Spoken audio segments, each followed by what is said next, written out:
Danas želim da vas povedem u razumevanje jednog posebnog stanja svesti.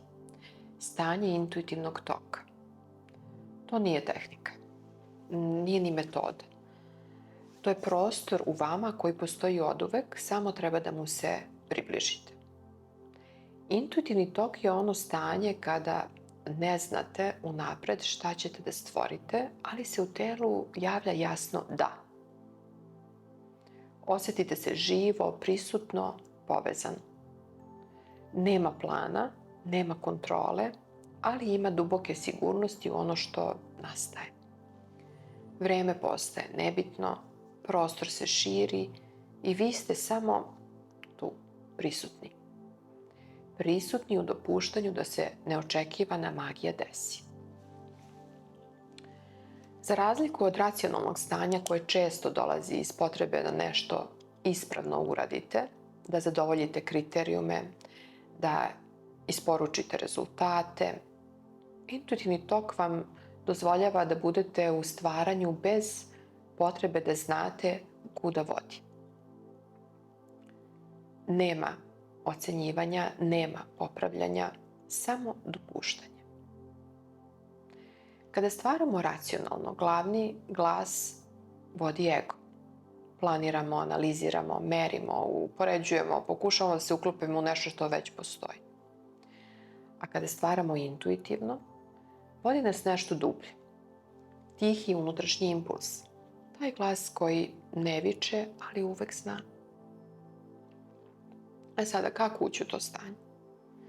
Za početak, otpustite ideju da rezultat mora biti dobar. Morate dozvolite sebi greške. Da dozvolite sebi haos. Počnite nečim jednostavnim, na primjer.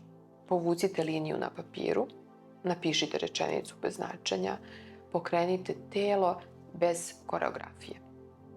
I onda nastavite. I kada vam kaže, ovo stvarno više nema smisla, vi ostanite. Ne prekidajte, ne procenjujte, samo budite u procesu. Telo je vaš kompas.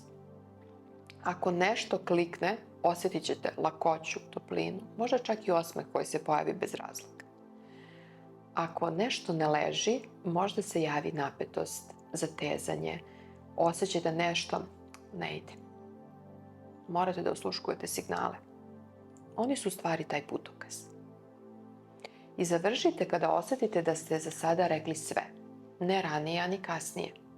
Ne kada pomislite da nije dovoljno dobro, već kada telo kaže, ajde sad dosta za danas. Gde se koristi intuitivni tok? Pa njega možete da koristite u pisanju, slikanju, kolažiranju, improvizaciji, plesu, muzici, glumi, rešavanju problema, strategiji, inovacijama. U svemu što dolazi iz autentičnog izraza. I on ne traži da budete umetnici, on traži da budete prisutni. A zašto je ovo važno? Pa zato kad stvarate iz intuicije, pristupate znanju koje nije prekopirano i iz dobro poznate literature, već dolazi iz vas. Otvarate vrata autentičnosti, dolazite do ideje koje vas iznenade, koje vas raduju i najvažnije gradite poverenje u sebe, u svoje osjećaje, u svoj intuitivni tok. Intuitivno stvaranje nas ne samo izražava, ono nas leči, povezuje i ispunjava. Ako ste ikada osjetili da postoji nešto u vama što čeka da bude rečeno, nacrtano, odsvirano, otplesano možda, možda je upravo intuicija ta koja kuca na vrata. Slušajte je, dajte joj prostor. I ako vam je ova tema bliska, ako osjećate da vam intuicija govori da je vreme da stvarate iz dubljeg mesta, pozivam vas da ostanete i dalje uz ovaj serijal o intuiciji. I opet u narednim epizodama nastavljamo da istražujemo načine da živimo, radimo i stvaramo iz unutrašnje istine. Do tada neka vas vodi ono što ne možete objasniti, ali u što duboko verujete.